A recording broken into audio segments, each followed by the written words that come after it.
Okay, this next problem is a little bit tricky. Evaluate the limit as h approaches 0 of this. Whoa, what in the world are we even looking at? Well, let me tell you what we're looking at. Let me write it over here on this side. The derivative of any function is given by the limit as h approaches 0 of f of x plus h minus f of x over h. You've seen this before. It's just a matter of saying, hey, that structure looks familiar, and then picking the appropriate pieces out of this. Okay, so this is the limit definition of a derivative. This is also known as the limit of the difference quotient. So what I want to do is really identify the pieces, and I'm just going to write out my thoughts. We'll use black ink. So as I look at this and compare it to this, then again, just writing out my thoughts. The function that I'm dealing with is inverse cosine, okay? And this is asking for the derivative at some specific value. Okay, so I have my f's, and this is f prime. So I have my inverse cosine. So this is asking for the derivative of inverse cosine. So this is asking, again, just random thoughts. You don't have to write all this. For the derivative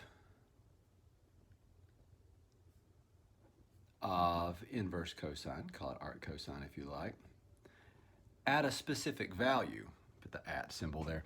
So at x here, but at 5/13 here. So at x equals 5/13. So what we just did was look at this, found a structure that looked similar, and then interpreted the problem. So now let's actually do what they're asking. You have to do what they ask. I need the derivative of inverse cosine. So let's just sort of start this idea over. The function is arc cosine, right? That's been established. I'm just writing it. I need the derivative, whoops, not the inverse. I need the derivative of arc cosine, which is the derivative of inverse cosine.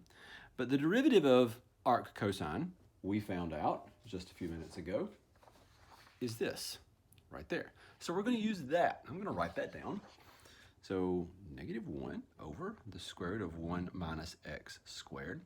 And now I want to figure this out at 5/13. So now f prime of 5/13 equals -1 over the square root of 1 minus 5/13 squared. And this is actually doable without a calculator. It looks like 5/73. Sorry about that. Okay, so let's keep this work going.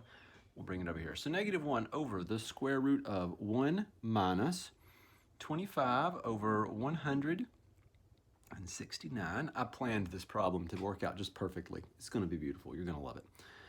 And that is equal to -1 over, okay, this is 169 over 169.